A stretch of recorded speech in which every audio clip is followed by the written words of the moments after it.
नमस्कार. श्री स्वामी समर्थ सर्वांना. ताईंनो आणि दादांनो, गुढीपाडवा हा 19 मार्चला आहे. तर गुढीपाडव्याच्या दिवशी पारंपरिक पद्धतीने गुढीपूजन हे कसे करावे, साहित्य काय घ्यावे, पूजाविधी कसा करावा, नैवेद्य काय दाखवावा, ही संपूर्ण माहिती आपण आजच्या व्हिडिओमधून पाहणार आहोत. तर व्हिडिओ हा स्किप न करता शेवटपर्यंत नक्की पहा. पारंपरिक पद्धतीने गुढीपाडवा हा सण सगळीकडे अतिशय उत्साहात आणि आनंदामध्ये साजरा करतात. मराठी नवीन वर्षाची सुरुवात या दिवसापासून होते. गुढीपाडव्याचे आपल्याकडे विशेष महत्त्व आहे, कारण हा 3.5 मुहूर्तांपैकी एक असा सण आहे. या दिवशी अनेक शुभकार्ये देखील केली जातात. दारात गुढी उभारणे हे चैतन्य आणि मांगल्याचे प्रतीक मानले जाते. पारंपरिक पद्धतीने गुढी कशी उभारायची हे काही जणांना माहीत नाही, त्यामुळे आपण तीच माहिती आजच्या व्हिडिओतून पाहणार आहोत. चैत्र महिना आला की सर्वात पहिला सण म्हणजे गुढीपाडवा. गुढीपाडव्याला सर्वांच्या दारावर सुंदर अशा गुढ्या उभारलेल्या पाहायला मिळतात. चहूकडे आनंदाचे, उत्साहाचे वातावरण पाहायला मिळते. आपल्या हिंदू नववर्षाची सुरुवात आहे ती या दिवसापासूनच होते.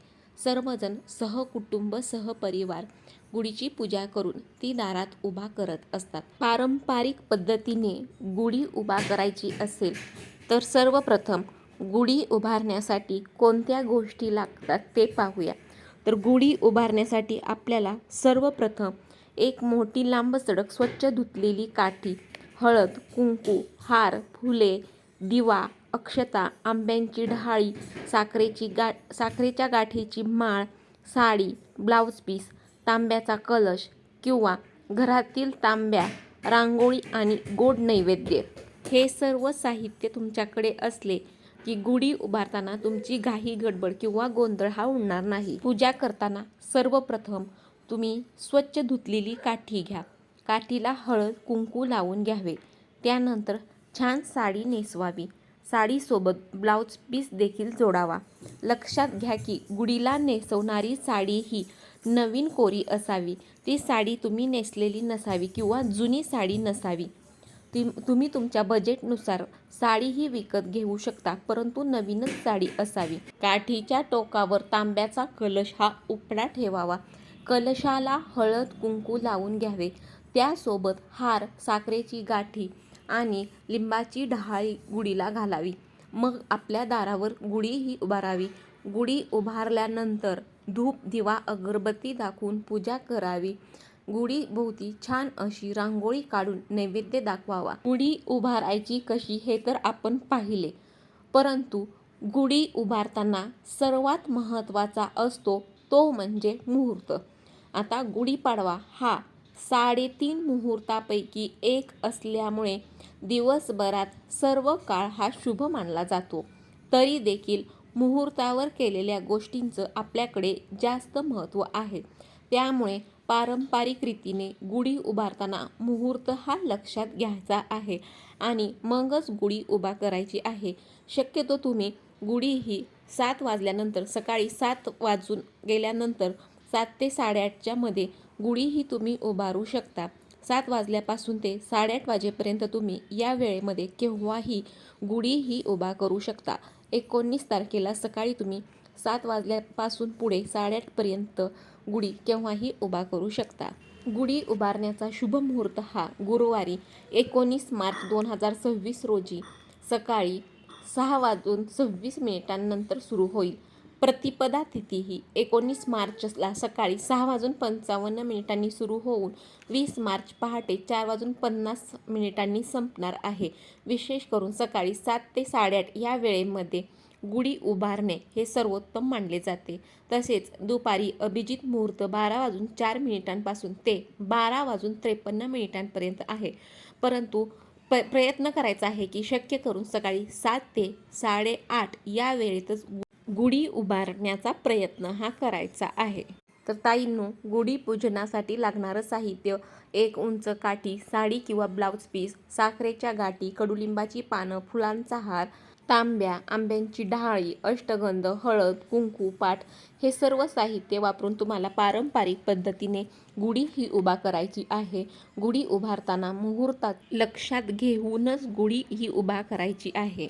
गुढी उभारल्यानंतर ब्रह्माध्वज नमस्तेस्तु सर्वाभीष्ट फलप्रद प्राप्तेरस्मित्वसरे नित्य मदगृह्यले मंगल कुरु ही प्रार्थना म्हणायची आहे. आणि त्यानंतर पंचांगाचे पूजन करून नव्या वर्षाच्या पहिल्या दिवसाचे पंचांग वाचावे.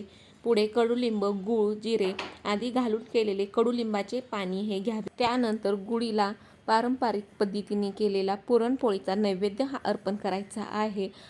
किंवा कोणी श्रीखंड पुरीचा देखील नैवेद्य अर्पण करतं, परंतु पुरणपोळीचा नैवेद्य अर्पण करण्याचा प्रयत्न हा करायचा आहे.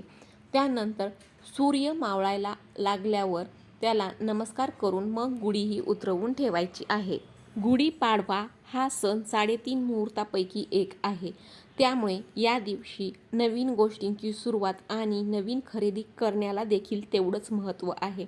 अनेक जण गुढीपाडव्याला नवीन कपडे, धातू, गाड्या, घर अशा अनेक गोष्टींची खरेदी करत असतात. परंतु या दिवशी काही विशेष गोष्टींची तुम्ही खरेदी करणं हे टाळायचं आहे. आणि कोणत्या वस्तू ह्या तुम्ही गुढीपाडव्याला खरेदी करावेत ही संपूर्ण माहिती आपण याच व्हिडिओतून पाहणार आहोत. तर ताईंनो आणि दादांनो, गुढीपाडव्याला याच वस्तूंची खरेदी करा. सर्वात पहिले तर नवीन कपडे आणि भांडी. या दिवशी नवीन कपडे आणि स्वयंपाकासाठी लागणारी भांडी खरेदी करणं हे अत्यंत शुभ मानलं जातं. यामुळे घरात तुमच्या सकारात्मक ऊर्जा ती निर्माण होते. त्यानंतर दुसरी वस्तू म्हणजे सोनं किंवा चांदी. या दिवशी सोन्याचे दागिने किंवा चांदीच्या वस्तू खरेदी करण्याला देखील खूप जास्त महत्त्व आहे, कारण हे समृद्धीचं प्रतीक आहे आणि घरात आर्थिक स्थिरताही निर्माण करते. त्यानंतर नवीन गाडी किंवा नवीन घर देखील तुम्ही खरेदी करण्यासाठी हा दिवस अत्यंत शुभ दिवस आहे. या दिवशी केलेली मोठी गुंतवणूक ही आर्थिक उन्नतीस मदत करते. त्यानंतर धान्य आणि अन्नधान्य.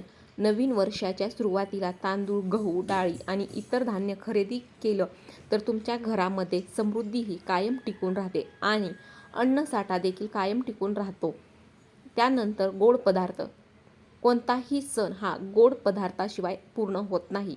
गुढीपाडव्याच्या दिवशी गोड खरेदी करणं देखील आणि ते वाटणं ते देखील शुभ मानलं जातं. गुढीपाडव्याच्या दिवशी जुन्या किंवा वापरलेल्या वस्तू ह्या अजिबात खरेदी करू नका. जर तुम्ही जुन्या वस्तू खरेदी केल्या तर यामुळे घरामध्ये नकारात्मक ऊर्जा ही वाढू शकते. त्यानंतर गुढीपाडव्याच्या दिवशी कोणतीही वस्तू तुम्ही उधारीवर घेणं हे टाळायचं आहे. जर तुम्ही उधारीवर वस्तू घेतली तर आर्थिक अडचणी ह्या निर्माण होऊ शकतात. या दिवशी लोखंडी वस्तू खरेदी करणं देखील टाळायचं आहे, कारण लोखंड हे नकारात्मकतेचं प्रतीक मानलं जातं. गुढीपाडवा म्हणजे नवीन संकल्प करण्याचा, सकारात्मकता वाढवण्याचा आणि आनंद साजरा करण्याचा सण आहे. योग्य ती खरेदी करून आणि शुभ गोष्टींचा स्वीकार करून आपण हे नववर्ष अधिक आनंददायी आणि समृद्ध करू शकतो. त्यामुळे या सणाच्या उत्साहात सकारात्मकतेने साजरा करा. तर ताईंनो आणि दादांनो, व्हिडिओमधील माहिती तुम्हाला माहितीपूर्ण वाटली असेल तर व्हिडिओला नक्की लाईक करा, शेअर करा आणि चॅनलला देखील सबस्क्राईब करायला विसरू नका. श्री स्वामी समर्थ.